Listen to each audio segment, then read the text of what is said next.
Hello everybody, Grizzly Pig here, welcome to today's episode. I've been keeping very busy in Elden Ring and we're just clearing up some unfinished business here and there on my main character right now as I prepare to start a new character. It's going to be a dex build character. I'll go for mainly bleed based weapons like katanas and stuff like that, and hopefully we'll get to see the Elden Beast fight as well, because I did actually kill him on this character by accident while I was showing my son the fight, and although it took me quite a few attempts one night, when I went to show him how to do it, I ended up killing Radagon and Elden Beast actually very smoothly, very quickly in my first attempt of the day while he was showing him, and I didn't get it recorded unfortunately. But in this playthrough, my next playthrough on my Dex character, I am definitely going to make a point of capturing that and seeing if we've got some improvements. This character has been a lot of fun, and there's some things I probably would have done differently if I was going to do him again. Like probably get some faith on the build if I was going to use these two weapons again, because they've got a holy aspect to their damage, and faith boosts your holy damage. Also probably go for the Black Crow chest piece, I think it's called, something like that. It increases damage of jump attacks, and this is a jump attack build basically. So very fun, very hard hitting it feels, but I've got no reference for what it's like versus other builds, so that's going to be interesting for me when I play my new Dex space character, because then I can get a feel for lots of different weapons. So we're on the old character now. I've done some legwork already. We started as a samurai, we've got our Bloodhound Fang, and we've also got our Blood Flame Blade incantation, as well as the Scar seal as well, that increases your damage but makes you take increased damage. And we're picking up the game here at the Stormveil Castle, because that's probably the first main interesting place that we're going to be actually doing stuff, and I want to get to feel to see if it's actually easier for knowing how the fight goes and having a better feel of the game in general, because what I found when I first played through is that some of the bosses, like this one in particular, they have very slow wind-ups, and it actually causes you to dodge early, react early and stuff like that. And as you can see, I'm still no pro at the game, and I doubt I'll be doing speedruns anytime soon, but because I've done the boss before here and all the other stuff, I do know his attacks a bit better, so I do know a little bit more what to expect. I'm just a little bit more confident. But as you can see there, we did down the boss, but he also downed me as well, so we'll just have to take that. And now we are going to go onwards and upwards and blast through Stormveil Castle. There are a couple of notable things I do want to pick up from here, because there's quite a few goodies here that you can get from this place that are definitely things that if you are not paying attention you can easily miss. You won't see me pick up the jump attack talisman here. I am going to get that, but that will be later on when I realise I haven't got it. But the Bloodhound Fang, it scales really nicely with jump attack damage, like it does more damage than another weapon in its same class. So it's definitely something that I will be wanting to weave into my rotation here, and then get the jump attacks when I get an opportunity for punishing with that. The next thing we're going to grab is a talisman. It's going to be the counter-attack talisman. I'm not actually planning on using counter-attacks all that much. If I use it, it's only going to be very situational. I'm not going to be taking a shield on this build at all. I did use a shield quite a lot actually in my last playthrough, but in this playthrough with this character, I'm going to make sure that I'm not using summons at all. We're not going to be using mimics here. We're not going to be using Lutel the Headless or any kind of summons like that whatsoever. In fact, even at Radahn, I'm not planning on taking the summons for that as well. I'm going to run up to him and basically just try and just mega damage him when we come to that. So that's the plan. No extra help from anything. And not using a shield is part of that as well. I don't want the advantage of just being able to tank damage, because I believe that this game is more fun when you play it where you use your skill and work around the bosses, and you get more fun out of it when you kill a boss and you feel like you've actually done it properly. So on my first playthrough, this guy actually gave me a bit of trouble, but I know he's in here now, so I'm prepping for it, and I'm going to actually just completely destroy him. I know what to expect. He's a toughie, so I'm going to not pull my punches in any way whatsoever. As you can see, we took him out very easily, and we've got the counter-attack talisman in this room, as well as the key we need to progress onto the next part of the castle. In my first playthrough in this place, I absolutely gutted the whole castle, and I spent probably at least 2, maybe 3 hours just in the castle trying to make sure I went to every single corner of the castle I could to loot everything I could. I went on Google, I was looking at the maps of the different levels and stuff, and I was like, wow, this place is immensely huge, and this is just the first place you come to that's of any real significance. But now the plan is to just pick up the things that I want in particular and rush through. It'd be interesting also to see if I remember my way around most of it and see if I can actually do it without making too many wrong turns. As you can see, I completely forgot this guy was here. Not a problem though, he didn't take me out. In this playthrough as well, I'm also going to make sure I go to the area where Moog is. So you have to do the quest line for Var. He's the guy that you see right at the start. Do his quest line and you'll be able to teleport into another underground area. That's also going to allow us to farm runes quite easily as well. There's a bit of a cheesy spot that I might use just to top myself off here and there. And I also didn't explore all of the Volcano Manor, so I am going to be doing that in this playthrough as well. And as you can see there, what an embarrassing way to go out, but that's how it is. I got all prepped up, I knew that guy was there, and I think I probably tackled it a lot better on my first playthrough, quite frankly. I didn't pick up a grace for quite a while, so the last grace was outside the castle, and it's taken me quite a while to run back here. But we'll get this guy this time. He's not going to outsmart me. This guy is actually a really good mob to farm for the armor that he drops. He drops basically 4 pieces of quite heavy armor, and he's quite near a grace as well, so you can basically just run from the grace that we're going to touch in a second. That elevator is going to be very useful because it allows us to take a little break soon as well. But if you take this grace and then you just run back to that knight, if you just keep killing him, you can get his armor and get the full set drop. It's quite a nice set of armor to have early on. You're definitely going to need to bang some points into endurance to be able to wear all of the pieces if you want to, because it is quite heavy armor, but it gives some very good resistances, physical in particular, I believe. And then also there's an NPC down here as well that is going to be selling us some magic spells as well. So if you want any of the ones from this guy in the church, definitely stop off and don't skip him and buy those if you can. And the jump attack talisman, I believe the roof where I have to jump down and run up a ladder and stuff like that, I've already passed it, so it's actually quite early on. This mob here as well that we're about to kill, he also drops the armor that I was talking about, but he's not really worth farming because he has a tag along and he's not really so near the grace. But you can also farm him if you want to as well, I guess, but it's just preference. So I am really liking the Bloodhound Fang. It is absolutely crazy damage. We are two-handing it. So basically when we're doing the bosses, we have to get the seal out and use the blood flame blade on it, and then remember to go two-hand with it again before we engage the boss. And there's a lot of other weapons as well that we can use this tactic with as well. The starter weapon for the samurai you can also use. It is a very good weapon, and blood flame blade works on this, and you can also use a whetstone on that as well, and you cannot use a whetstone on the Bloodhound Fang, unfortunately. Its art of war is fixed, I believe.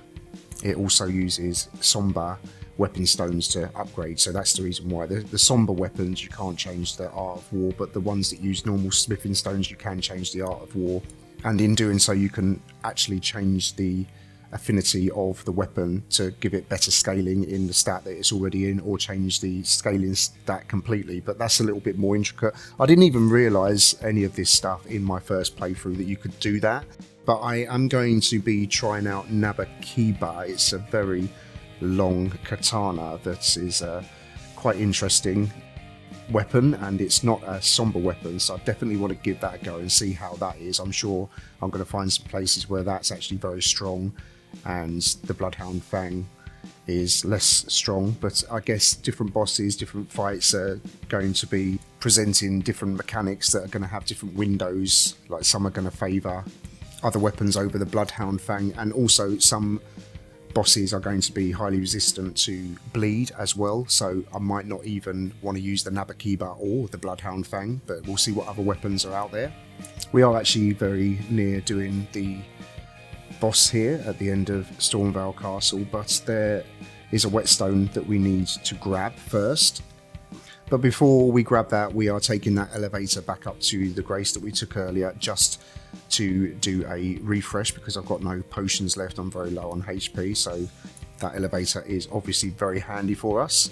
You can see what sort of stats we're going for at the minute. We are taking as our main damage stat dexterity, but we're also rushing some vigor as well to get our HP up, because that's definitely going to make things a lot easier for us. One thing I'm really interested in seeing is in the future, when I do New Game Plus on this character and I'm able to get myself a second Bloodhound Fang, what the kind of damage with this weapon would be jump attacking with 2 of these. I imagine it's going to be absolutely crazy. Well, that's food for thought. Definitely let me know what you guys think about that one. So you can see we've just got the whetstone blade there, so definitely going to want to get those whetstone blades, because it just makes you a lot more versatile if you're able to change your weapons up, put a different affinity on your weapon and stuff like that. So through here I actually took quite a long time on my first playthrough, because there's quite a lot of mobs here and you really just can ignore them and just run through, but obviously you don't do that the first time you do everything. You do a little bit of exploring, but we've got this worked out here now, and we are going to have to kill this guy because he's just not going to leave me alone when I try and grab this grace. So I did pick it up though, so it doesn't really matter if they kill me, so we're just going to go straight in for it and try and take them out. And as you'll see, it's actually going to prove to be not that much of a problem to take this guy out. But when I played the first time round, this guy was annoying as hell. But they are pretty stupid, because if you don't kill the dog first yourself, he doesn't run towards you and run away from the guy. He actually kills the dog himself. When he swings his blade, he does damage to the dog, so that's quite funny. These birds are super annoying. I find birds always, wherever I am, super annoying, especially in the Thara Majula ruins later on, when you got quite a few birds to deal with as you run down to one of the dragons. Oh, that gave me such a hard time. But with these birds I just kind of slash about and hope for the best, really, and hope that I kill it before it kills me. Seems to work most of the time. Another thing I didn't know about in my first playthrough, is really noob of me, is that when you kill bosses you get their remembrances. You can actually speak to the lady near the 2 fingers in the round table hold and turn them in for either weapons or spells, incantations, and you can even buy the boss's armor as well. So on this playthrough I'll probably be trying out some weapons and armor from this vendor, because I'm pretty sure there's going to be some crazy OP options available to me, particularly the remembrance from the Elden Beast. Maybe his weapon is going to be something that I'm going to want to use in NG+, we'll see. Once we've killed these mobs here, we are basically at Godrick. And you can see we've done it in pretty good time, although I have obviously done some cuts here. I think I probably cut out about 10 minutes of footage, but it's still a far cry from the time it took us to clear the first time. So that's just because I am not trying to discover every little nook and cranny, and I know exactly where I need to go to advance. So we're at Godrick now. We've used Blood Flame Blade as we go through the door, so we can just go straight at him with that. And as you can see, this is not my first attempt. I think this is the second or third though, so still way better than my first playthrough. I've seen some people on their first playthroughs even that's doing this boss and the Fell Omen and have taken like over 50 to 100 attempts to do it. And that's just because playing a Souls-like game, if you've never done it before, is just so different to anything else. It's nothing like World of Warcraft, it's nothing like any MMO, it's nothing like any MOBA. It's completely just far different from anything other than other Souls-like games. If you watch someone play Elden Ring or any of the Souls games as an outsider, it looks like the combat is really slow and clunky or whatever, maybe, but it's more that you have to be measured and get your timing right. When you're actually playing it, you can really appreciate that. So here we're going into the second phase, and I'm going to hide behind this tree because I know that's going to stop me taking any damage. I need to heal up anyway, and now I'm going to go straight at him, see what he's going to do. And yep, not great, slaps me straight to the floor. But I do remember that this guy can do some really devastating AoE moves, and he also has a grab with the dragon head that is really devastating, so I don't want to get grabbed in that. He's setting me alight like nothing, so I have to back out and heal, but we're going to get him, not a problem. Another thing worth mentioning as well, I probably should have said this sooner, but I have got my Bloodhound Fang leveled up a lot more than I did on my first playthrough by the time I got here. In fact, I think it might even be +6, I'm not sure, but yeah, it's definitely higher than I had on the first playthrough, as I believe there is a Somber 6 stone you can pick up just by going to Caelid and running over to it and picking it up, and then you've got it. There's no trash to kill or anything that's going to be really of any nuisance to you. Anyway, so we've got Godrick down, and we're now going to kill this dragon here. There's a key behind him. I don't think you actually need to kill the dragon to get the key, but we're going to take him out anyway. The reason we need the key is that gives us access to Renala, and although we can skip her if we want to just head straight for the end game, it allows us to respec, so we really want to grab that because I might need to do that here or there. If there's a weapon that requires a low requirement of like Faith, for example, or something like that, then we can just go to her and respec. So dragons are going to be interested in this playthrough as well, because all the dragons act very similar to each other. They all share the same sort of movesets. They've got like a front attack that they will do. They've got a tail swipe that they will do. They all do this thing with their feet, and they've all got a breath that they will use on you as well. They all jump in the air. They're all very, very similar. So once you've mastered one dragon, you're going to be pretty quick at doing all of them. So that's also something that is going to get a lot easier to deal with the more you fight different dragons. What I generally like to do is get by their back legs when I can and do as much damage as possible just on foot with heavy attacks or whatever, and then when he decides to take to the air, I will hop on Torrent, because if I'm on Torrent and he decides to breathe fire down or whatever this stuff this guy is breathing down, magic I imagine, you can get out of the way of it very easily. And also, if he decides he's not going to do that, but he's just going to jump on you, then your horse can tank a lot of the damage and very often save your life. I'm going the wrong way round the dragon here. When he breathes fire, you want to go clockwise round him, really, because that's the best way to avoid it and get close to the dragon while he is still in the animation there and get some free damage off. Probably the first time I actually successfully dodged an attack of his here, right now. If you want to fight this just purely on horseback, there is a talisman in Limgrave that allows you to do more damage while you're on horseback, 15% increase, so you can get that. And it also is a bit easier because what you can do when the dragon decides to do the foot stomping is just run to the other leg and get the other side of it, and you don't have to do any jump or anything like that. When the dragon goes on the floor like that, ideally you want to get in front of the eye and you want to use your light attack, because that will trigger the critical hit mechanic there that does absolutely crazy damage. But we've got him down there. We're going to grab the key, go in the castle and go for Renala. But that's so far how my journey has been on my second playthrough, and hope you have found this interesting. And if you want to support me, please like, subscribe and leave a comment, and I will see you guys in the next video.